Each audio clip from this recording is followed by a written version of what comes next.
Ladies and gentlemen, welcome back to the True Life Podcast. I hope everybody is having a beautiful day. I hope the sun is shining, the birds are singing, and the wind is at your back. And if you find yourself in the embrace of a little bit of trouble, just think of it as a challenge because the world is conspiring to help you, at least in my opinion. I would love to introduce everybody today to prepare to embark on a journey of discovery as we delve into the groundbreaking insights of Dr. Michael E. Platt, the author of Adrenaline Dominance, a revolutionary approach to wellness. In a world where health mysteries persist, Dr. Platt boldly shines a light on the overlooked but powerful hormone adrenaline.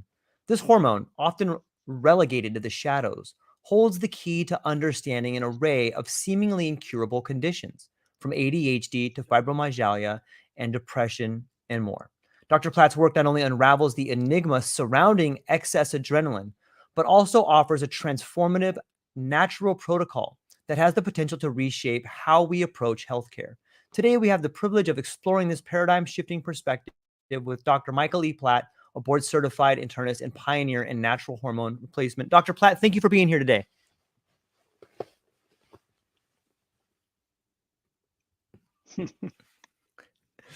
Nice.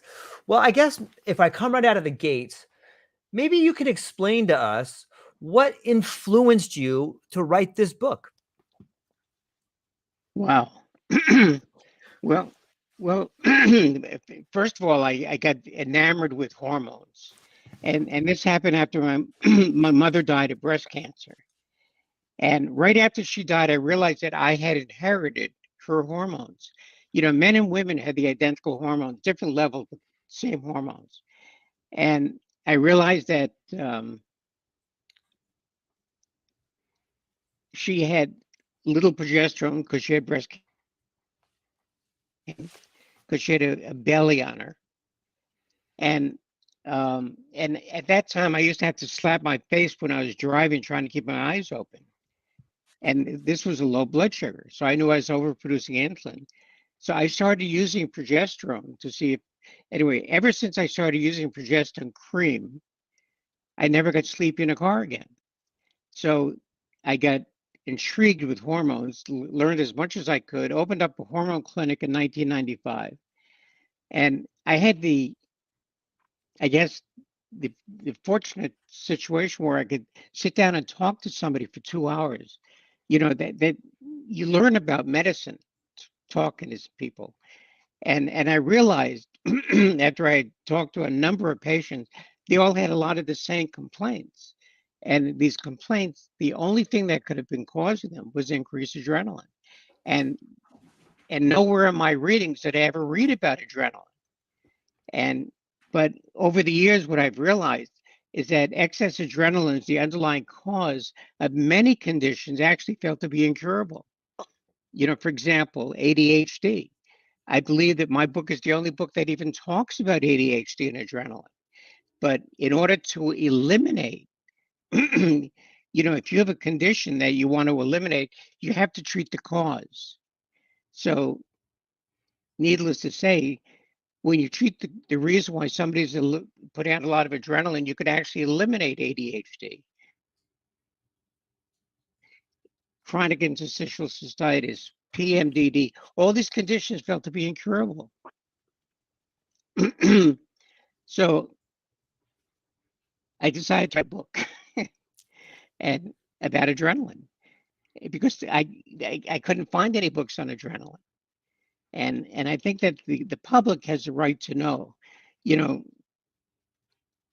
Our whole medical system is sort of controlled by drug companies. They're in charge of the FDA and the medical boards, and they determine what doctors learn in medical school. And so an entity that has no interest in people being healthy is what controls medicine. So,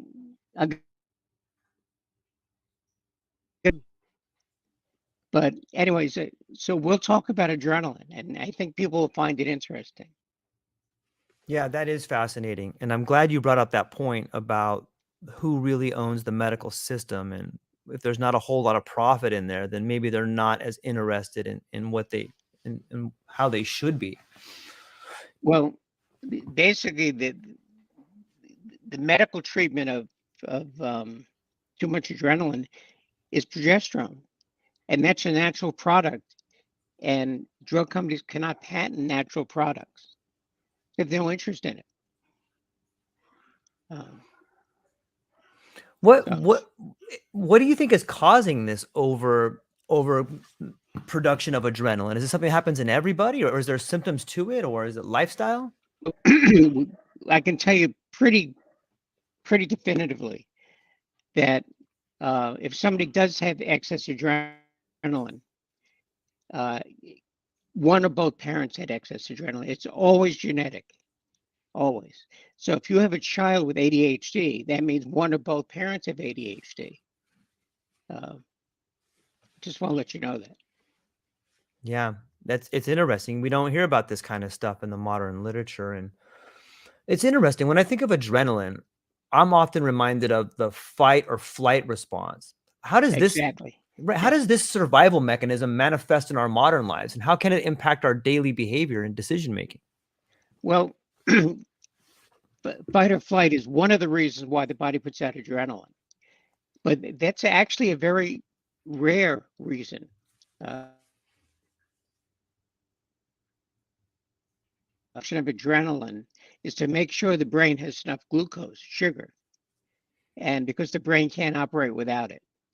In fact, the brain uses more sugar than any other tissue in the body. People don't realize that. Um, so, so why this is important is that the primary treatment of excess adrenaline is to give the right fuel to the brain so the body doesn't have to use adrenaline to provide fuel. Um, and we'll get into this, but the brain uses two different fuels. One of them is glucose, and that's where adrenaline comes in. It a process called gluconeogenesis where it converts protein into sugar. And so Yeah, it's interesting to think what is the relationship between adrenaline and neurotransmitters? It almost seems like is adrenaline the fuel for the neurotransmitters to run on, or what's going on in the brain chemistry in there? Do we know? the adrenaline is a neurotransmitter. It's also a hormone. Ah, Um, the I'm sorry about that, that's Paul. okay, no problem at all. Um, the yeah, so but it's a powerful hormone and it's a powerful neurotransmitter. Um, the when people have a lot of adrenaline, just if your listeners want to know if they have a lot of adrenaline,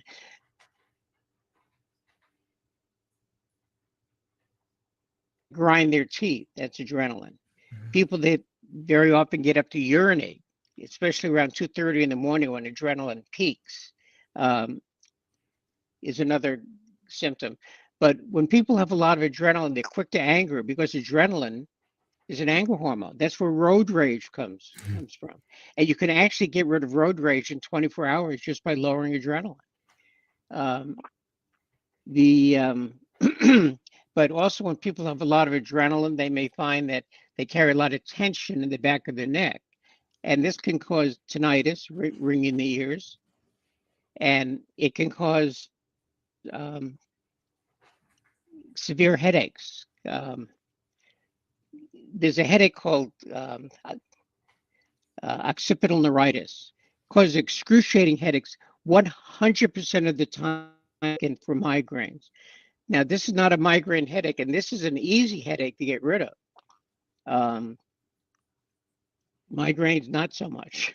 So, so actually, just putting some progesterone cream on the back of the neck gets rid of that tension that people carry. Also, when people have cold hands and cold feet, that's not a low thyroid, that's adrenaline, because adrenaline constricts blood vessels. It cuts off blood supply to the intestines. That's where IBS comes from. And it also cuts off blood supply to the salivary glands. That's why saliva test I never recommend for hormone studies. The hormones don't get into the saliva, and because they get a low cortisol, because the blood is cut off, that's where they come up with the diagnosis of adrenal fatigue, which is a condition that doesn't exist. Adrenal fatigue is really adrenaline dominant. So the anyway, and the but again, there are a lot of conditions associated with excess adrenaline. Even bipolar disorders, that's excess adrenaline. So anyway, It's fascinating to think about so many of these symptoms, and I know that just listening to them, been in I've had multiple of those symptoms throughout, the last few years in my life. Does excess adrenaline seem to be something that happens later in life, or can it happen through all stages of life? well, it can start as an infant. Babies that have colic, that's adrenaline. And these are the babies that do a lot of kicking in the womb, by the Mm. way. You may have heard of women that vomit throughout their entire pregnancy. That's adrenaline also, and easy to fix. Um, the but and then after colic, you just put some progesterone cream in the baby's belly. It goes away in about 5 minutes. Um, the and then bedwetting in children is only caused by excess adrenaline, and you only see that in creative type children. And the reason for that is that creative people have the most adrenaline, um, and that you may um, you may be a little you yourself, you may be creative. Um, but if you look at the music industry, the amount of drugs and alcohol, people get into drugs and alcohol when they have a lot of adrenaline because they just want to relax, because adrenaline, makes them a little bit hyper. Um, so, but they don't treat the cause of why people get into drugs and alcohol, but they should. Yeah. Um, Yeah, has this been like, it seems to me that if this is something that's been happening to people for a long time, has this is it a trend that it's spiking? Is it something like a lifestyle choice that's causing it? Is obviously genetic, but is it something that's getting more and more frequent with people, or is it that we're just not treating it, or is there some kind of trend there? the the incidence is probably the same now as it's been for the last 100 years. Um, it's just not recognized, I see. which is very surprising. Yeah, like we often hear about negative effects of like chronic stress on health, and how does we spoke a little bit about this, but how does adrenaline fit into the picture of stress, and what can you do what can individuals do to mitigate its effects on their behavior? Well, the only thing that causes stress is adrenaline. A lot of people blame cortisol, Mhm. but actually cortisol is released in response to stress. And, you know, eh, both adrenaline and cortisol, they both raise sugar levels. And, adrenaline peaks at 2:30 in the morning, which means that cortisol peaks. Lying in bed, they're putting out two hormones that raise sugar levels. And the whole thing about sugar, it doesn't matter whether you're eating sugar or if the body's making it. If you don't burn it up, then the body takes all that excess sugar and puts it into fat cells to be stored as fat. And I am convinced that increased adrenaline may be the number one cause of weight gain, and nobody ever talks about it. Um, keep in mind that people are gaining weight while they're sleeping, and nobody, you don't even think about that. Um, so, and the thing about adrenaline, you may have heard of talk about telomeres. Mhm. At the end of chromosomes, and they sort of determine how long somebody lives. Well, the number one thing that shortens telomeres is adrenaline, stress. Um, so it's important for people to think about, and what they'll realize you can treat it. Yeah. It's what about is there a it seems to me that there would be a connection between adrenaline dominance and like addictive behaviors or substance abuse. Is there a relationship between those two things and the treatment and recovery? Absolutely. Like I said, people get into drugs and alcohol Right. just to relax, just to chill out.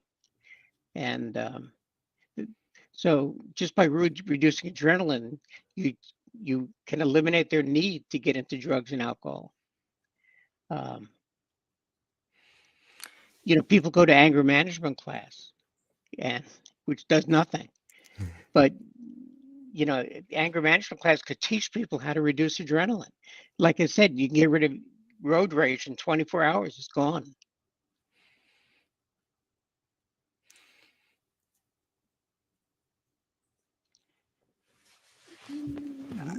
It kind of it makes me wonder like it seems to me that there's a profound effect on behavior. Like when I think about anger management class, and I think it seems to me like people are not able to communicate effectively.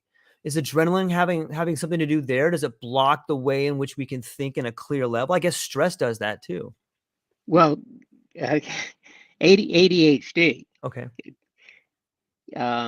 people with ADHD have trouble focusing, and so uh, and but if they're interested, they can focus. So the whole thing about ADHD is not a learning disorder; it's an interest disorder. If they're interested, they'll focus. But like I say, you can just by lowering adrenaline, you can get rid of ADHD in 24 hours. So, um,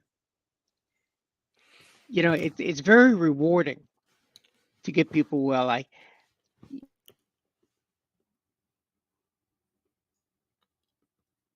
came to see me because every morning he would wake up and vomit. And the only thing that'll cause that is adrenaline. There's nothing else that'll cause that. Um, and he had severe fibromyalgia. This man had a lot of adrenaline. I mean, it was very obvious. And I put some progesterone cream on his forearm and he rubbed his arms together. We started talking. And about 5 minutes after he got the progesterone cream, he sat back in his chair and he looked at me and he said, "Doc, my entire life, I have never felt this good." And he never had another episode of vomiting after he left my office. Um, and his fibromyalgia went away. Wow. So, so like I say, it's very rewarding to get people well. Um, and doctors sometimes don't see that. They should, but they don't. Um, Yeah, it does seem rewarding to help people get to a state where they can begin to live their life in some sort of normality, whatever that means. well, um, but like I say, it's good for babies that have colic, but the idea of giving a baby or children hormones is very much averse to what doctors think. But hormones control everything in the body, and when the fetus is in the womb, it gets exposed to incredibly high levels of progesterone. So they're being exposed to a hormone that they're very familiar with, and that's very helpful. That's how the brain actually develops, is with progesterone. So, um, but you know, like I'm saying, if you talk, if somebody talks to their doctor about giving their child progesterone, they probably will not find a doctor that's willing to do that. But you can buy progesterone over the counter. You don't need a prescription for it. Um, my website has the exact strength that somebody needs of progesterone that blocks adrenaline.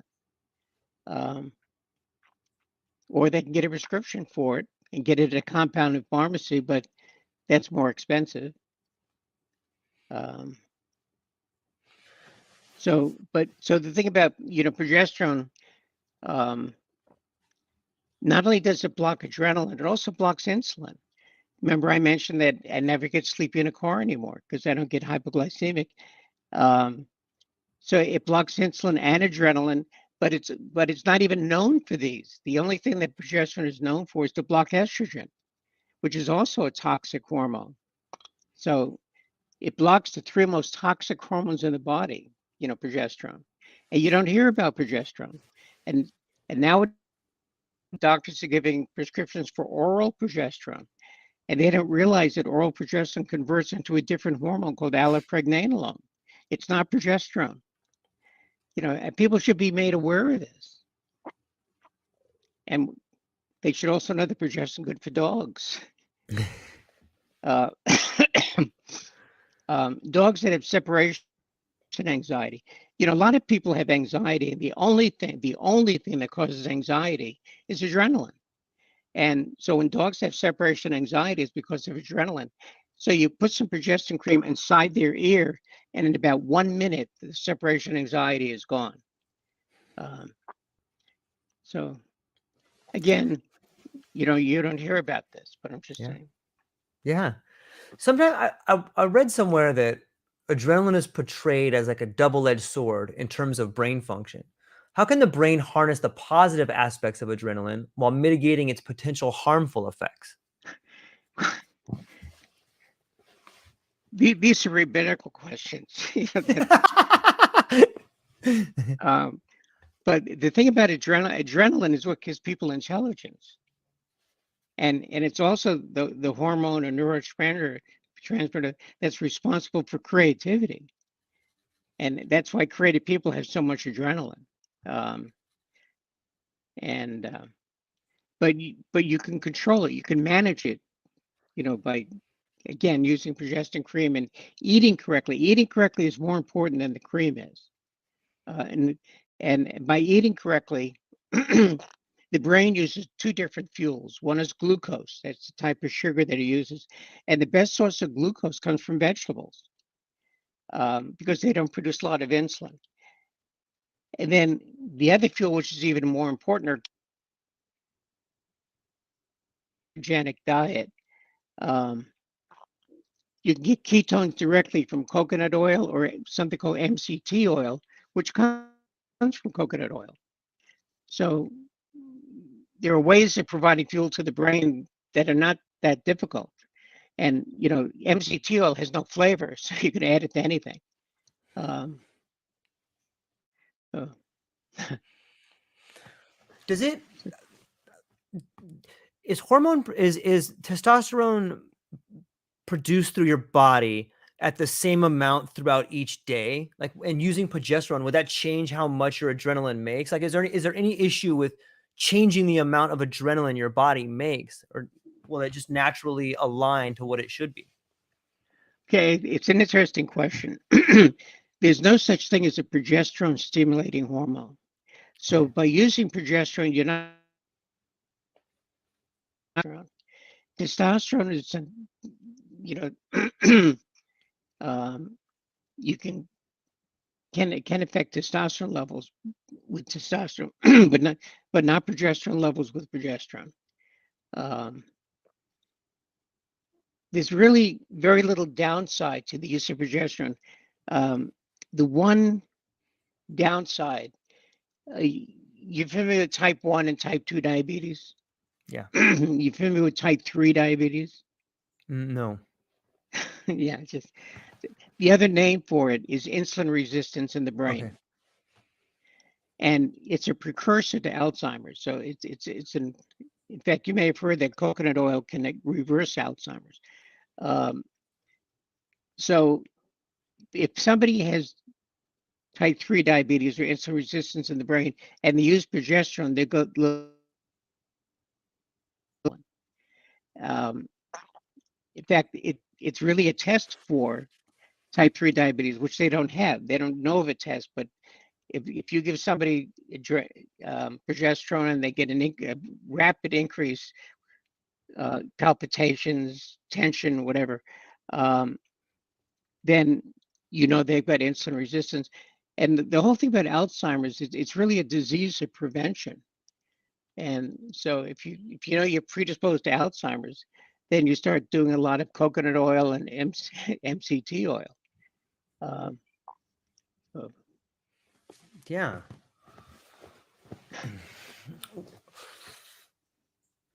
is there like if someone is having like sleeping disorders or having problems, like would the application of progesterone be something you take an hour before bed, or would you wake up if you had to go to the bathroom and use it, or is there like a protocol for that? It's all. Everybody's different in terms of their needs for Mm. progesterone. You for the most part, you cannot overdose on it.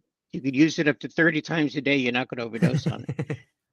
I usually start people if they have a lot of adrenaline on 4 times a day. And then when they start eating correctly, their adrenaline goes down, then I can reduce it to twice a day. It usually goes on the forearm. You rub the two forearms together. The back of the neck is a good place. The upper chest is another, but wherever the skin is thin and there's a good blood supply. Um, the But if people go to Amazon and look for the book on Amazon, they could read the reviews Yeah. and see what people have to say about progesterone, the adrenaline and progesterone, or whatever. Or they go to my website, Yeah. um, Even better. which is plattwellness.com. What besides do you remember you spoke about the incident where you used it in the car and you realized that it stopped you from being hypoglycemic? Was there another times in your life where you found it like, hey, this is really different? Was that the first time you realized that it really worked for you, or was there this an aha moment? Well, like most doctors, I had ADHD. Um, And I used to get up and walk out of class. I couldn't focus. I had a real hard time focusing in school. And um, I waited till the night before always. Uh, when I was going to have a test, I didn't study, didn't open a book until the night before an exam. And now that changed when I went to medical school. And the difference was I was interested in medicine. There was nothing in high school or college I really had any interest in. Um, but medical school, I was interested in medicine. Um, they give kids algebra, which is a course when they leave high school they'll never need. You don't use algebra once you leave high school. But and a lot of kids have trouble with algebra because they're not interested in it. I'm just saying they if they really understood what ADHD is all about, they could change the curriculum a little bit, make it easier. Uh, Yeah, I think they could change not only the curriculum in schools, but it seems that it would be a valuable ally in any sort of counseling or addiction rehab models as well. okay. Yes, absolutely. Yeah.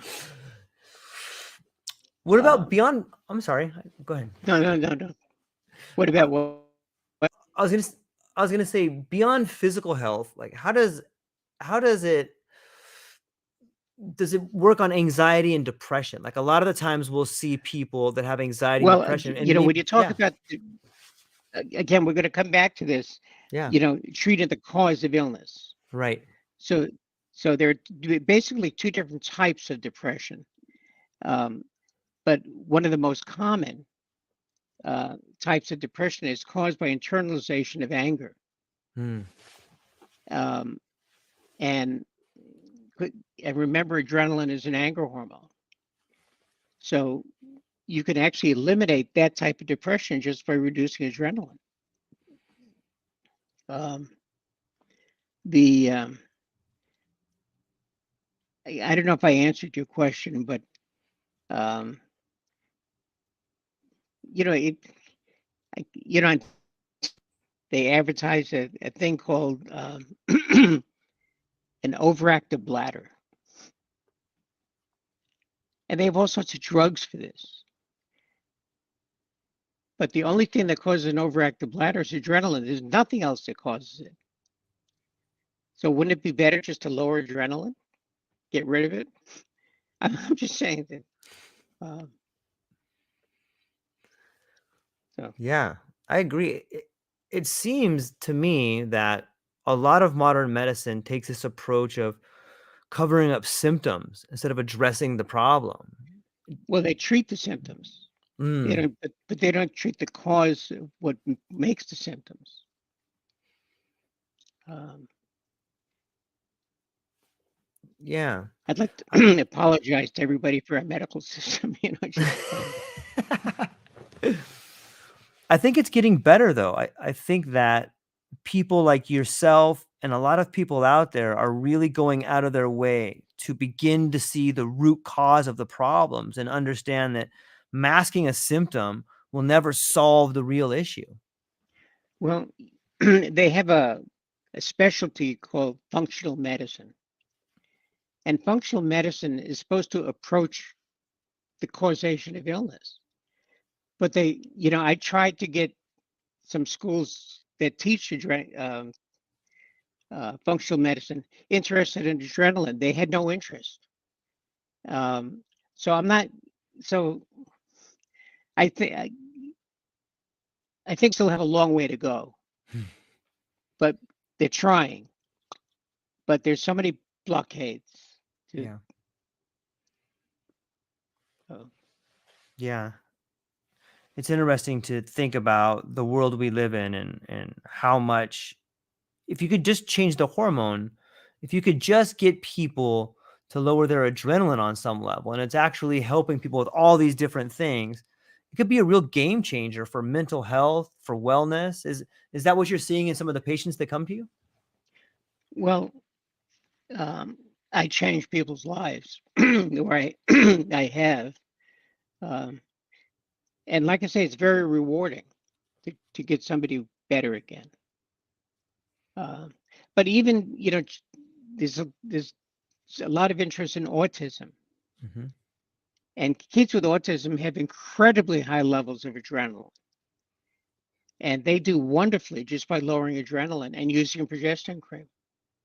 Those kids with autism who don't speak start talking, and they have, they have a lot to say actually. But um, so I'm just saying there's room for improvement if they'll allow it. Yeah. Do you think that some of the obstacles are that health is an industry and it's almost on some level it seems like there's revolving door, especially when we look at addiction. Sometimes people that have addiction get a pill for treatment that they get addicted to. It just seems Well, like an one of industry. the biggest obstacles are doctors. Mm, Um, Doctors have a certain way of doing things. I know that in my own hometown, I ran into a lot of problem with the doctors because they're upset that when their patient came to see me, I took them off all their medications. And that's a real slap in the face to doctors. And so I had to deal with the medical board because of that. And the medical board is funded by drug companies. So, you can just guess how that went. Uh, but, medicine has been a passion for me. And, and like I say, getting people well is very rewarding. Um, but we have a long way to go. Absolutely. What was it as a young man growing up that got you involved in medicine? A lot of the times people I spoke to have an incident that happened in their life that caused them to go a certain way. Was that how medicine was for you? No, it, I'm not sure what sparked my interest interest in medicine, um, but I always like solving things, and medicine has a lot of room to allow for solving. Um, you know, People don't realize how important it is for a doctor to be able to sit down and talk to a patient because that's how you learn what's going on. But doctors are more comfortable doing testing, and I've always preferred treating people rather than lab tests because you could never go wrong treating a print, but you can go wrong treating a lab test. Um, but but that's me, you know. Uh, Is is this method of using progesterone something that's used a lot of times in Europe or other countries or even in different countries they have different methods for treating things. Is it mostly in the Western world that they have a problem with this, or is it progesterone more distributed in other parts of the world as a method? I I think the lack of knowledge about progesterone is universal. Um, I don't know, a lot of countries don't allow it to be sent into you know, Mm. uh, the. I'm just saying, yeah, there's a lot of room out throughout the world for people to learn about progesterone, Yeah. but it's certainly my favorite hormone. Yeah. Is that what an forgive me if I don't thoroughly know. Is that what an endocrinologist is? Is that someone who looks at hormones and They look at hormones, but endocrinologists are more comfortable with synthetic hormones rather than natural hormones. Hmm. Doesn't make sense, but I'm just saying that that's the way it is. Um, Gynecologists get or doctors, including gynecologists, get no training in hormones. Mm. Um, that's why estradiol is the number one hormone that's prescribed, and it's probably the most toxic. Um, the, Are you a the proponent of bioidentical hormone replacement therapy for people that hit a certain age? Yes. uh, but that age can be any age. Um, yeah, doctors could, the doctors are not trained for the most thing in the body. I mean, doctors could do with a little bit more training, frankly. Yeah, in some ways it sounds like it's like that old adage of the generals are fighting the last war. It seems like maybe the doctors are fighting the last 100 years of sickness and illness. Yeah. Yeah. It Uh, sounds promising. It sounds like that if you're coming out with this book and more people are beginning to read it and the results are showing such a positive influence on that, even though it's an uphill battle, I got to think that a change can happen from the ground up. one would think. Yeah. Um, but you the thing if somebody has a lot of adrenaline and they put some progesterone cream on, they get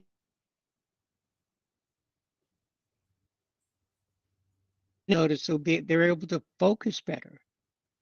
Um, so a lot of times you take a drug, you don't feel anything, but with progesterone, if you need it, you'll feel it. Um, Yeah, it sounds like that would be something that could be easily tested in a lab. Like you could have a placebo versus that and see the actual results.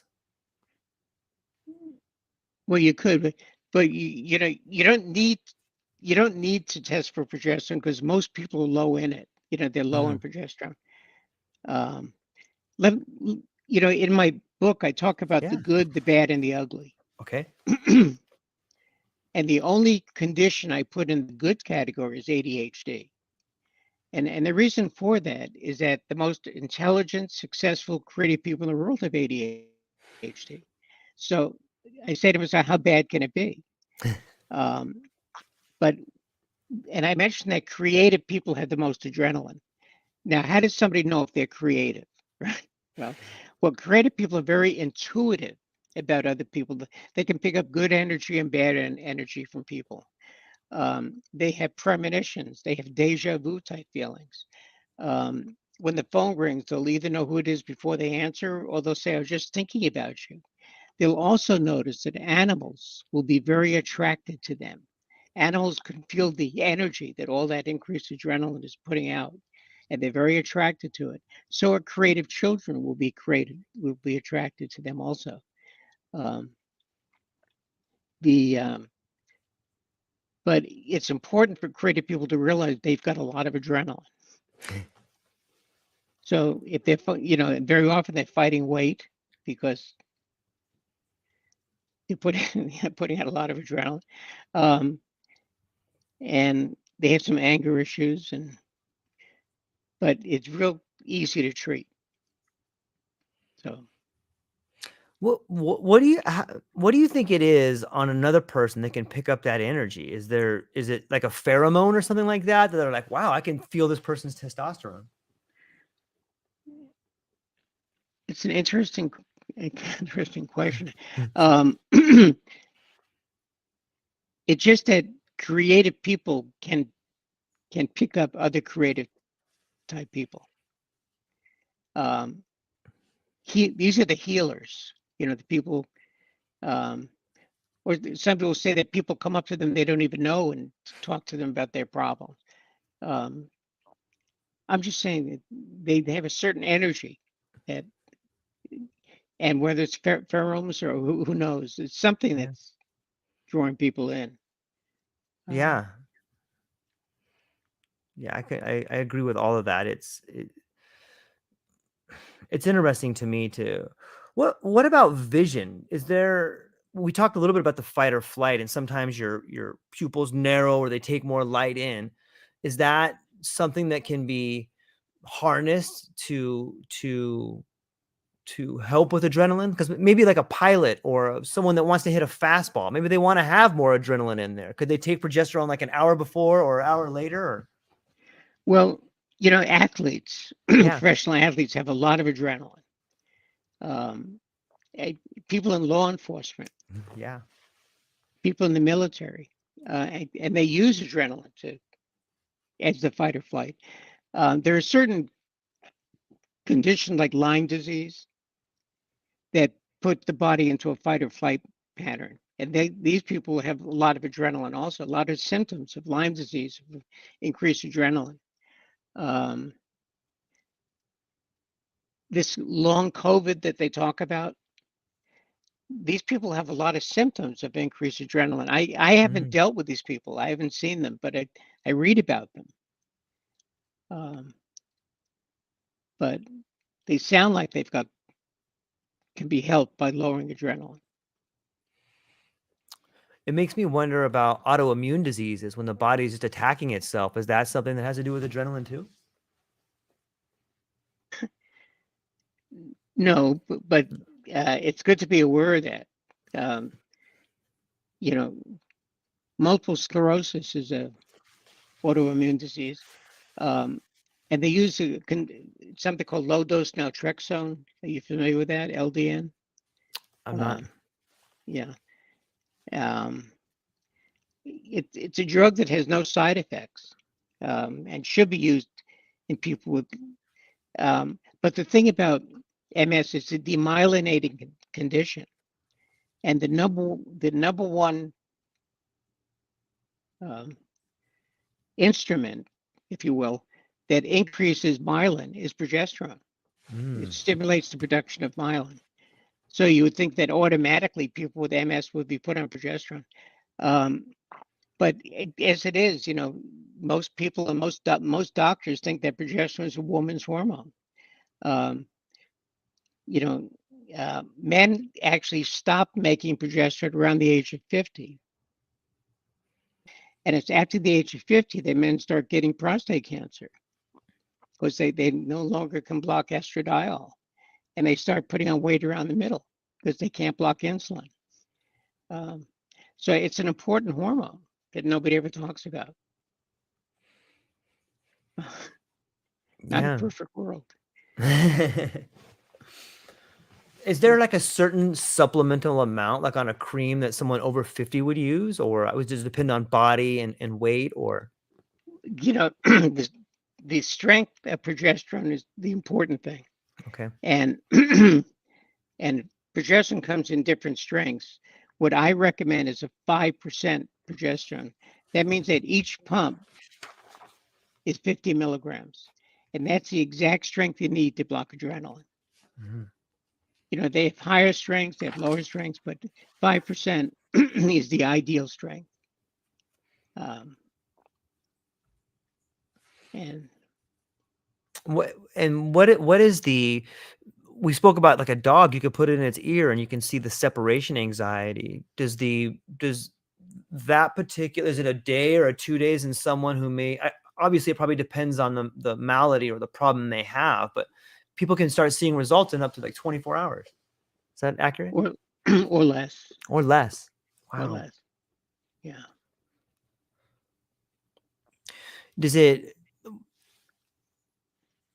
the adrenaline seems to me to be if someone had it for a longer period of time, does that do more damage to the body than if someone catches it a little bit earlier, or does prolonged adrenaline seem to have prolonged worse effects on the body?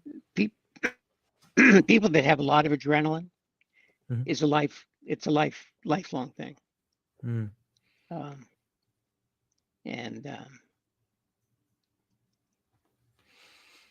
but easy to fix. Yeah. Yeah. On my website, there's a meal plan to lower adrenaline if people need it. Um,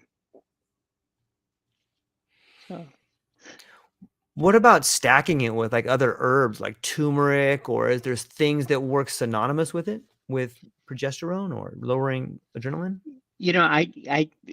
it's a good question, but it's something I have not looked into. Oh. But there are certain herbs that help block adrenaline also, Mm. and you might be able to get it. I've never done that, because I've never really felt the need. But um, um, I'm trying to, yeah, it could work. Um, I don't think it would hurt. Yeah. Um, What about outside influences? Is like weather or sunshine? Or do these outside or epigenetic potential? Is there epigenetic triggers for higher adrenaline? if there is, I'm not aware of it. Yeah, Yeah. would be interesting. My brain just starts running a million miles an hour. Sometimes we hear about fathers who become, or a man who becomes a Well, father for the first time. people hear about PTSD. PTSD Yeah. is all about adrenaline. Mhm. Restless leg syndrome is all about adrenaline. And they use drugs for these disorders, Right. but why not just treat the cause of them? Um, Yeah. the It's interesting. A lot of the times they'll use like an SSRI. Like, do you know about what's the relationship between serotonin and adrenaline, or is there one? well, they're both neurotransmitters. Right. Um, yeah, the SSRI. I don't like drugs to begin with, Agreed. to be honest with you. But there are also medications called NRIs, Mm, norepinephrine reuptake inhibitors.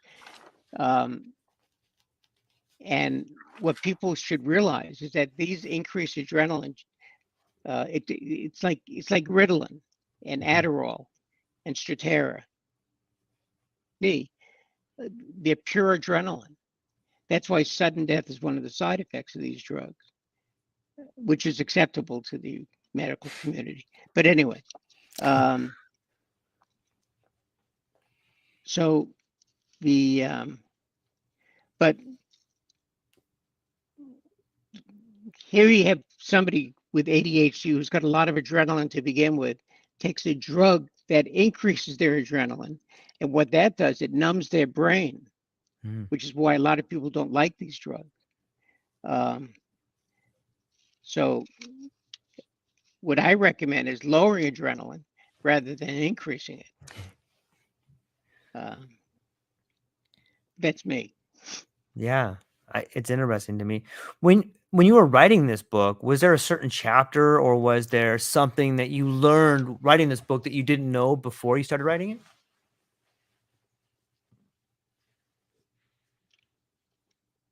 I think I most of what's in there.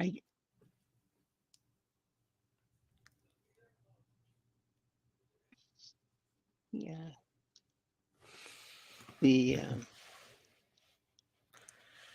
the last chapter, I talk about my run-in with the medical boards. So Yeah, that's always an interesting point in any book, is the confrontation and then the outcome that happens from there. Do you see maybe another book coming after this? Like, it seems to me that there could be a whole series of like case studies or just interesting stories or clients that have been able to be helped through it. Like, and then the dialogue between them. I would read that book as well. well, this was actually my second book. The first book was called The Miracle of Bioidentical Hormones. Mm. And that book literally brought thousands of patients to my office from all over the country and all over the world, came in because of that book. And it's different from other hormone books, but because it explained how you could use hormones to get well again. You know, you could actually eliminate asthma with progesterone.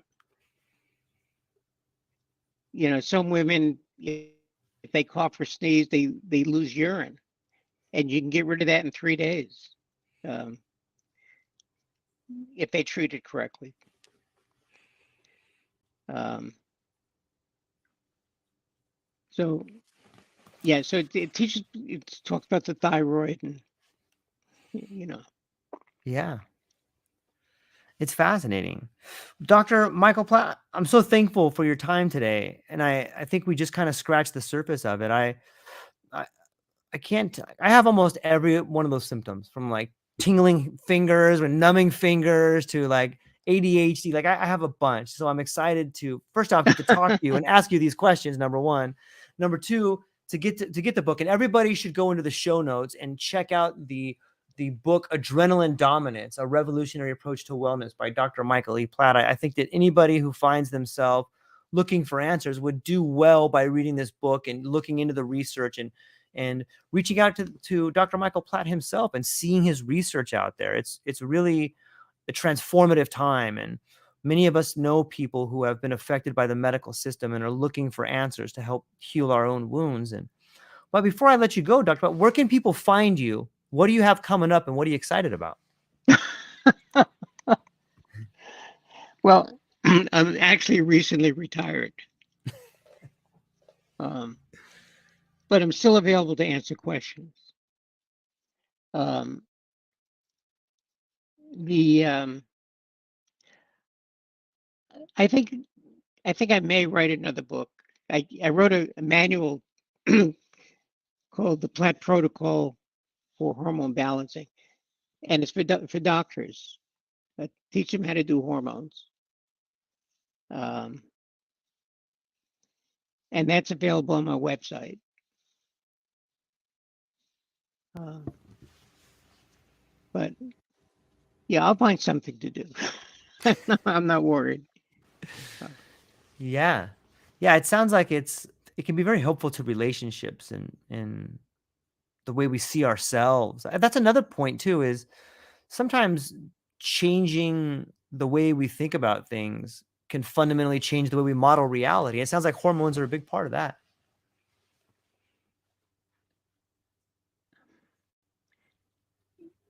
It's not a perfect world. Yeah. It really isn't. Um, and on top of everything else that's going on, we have all these changes due to the weather, because we're destroying this earth. Uh, um, so I guess the least that somebody can do is at least get their hormones in balance. Uh, can't get the world in balance. Yeah. Yeah. Maybe it starts with each one of us trying to become the best version of ourselves. And that would mean at least start on our hormones, right? Okay. What do you have any before I let you go, do you have any, sometimes I like to ask my guests if they have any, obviously your book would be the one people should go and get, but have you read a certain book that you would recommend to people in the last few years? Novels, believe it or not. Yeah. Um, the But if you don't mind, I'm probably gonna pass on that question. Okay, no problem. No problem. Well, doctor, I'm super thankful for your time today, and I appreciate you being here, and I appreciate all the work you're doing. I think it's fascinating and interesting, and I'm very thankful that there's people out there like you that want to help heal people and make their lives better. So thank you for that. I truly appreciate it. And hang on briefly afterwards. I'm going to hang up with our friends, but I'll talk to you briefly afterwards. And Okay. that's all we got for today. Ladies and gentlemen, thank you so much for hanging out with us today on the True Life Podcast. I hope you have a beautiful day. Go to the show notes and check out the book, check out Dr. Michael Platt, and have a beautiful day. Aloha.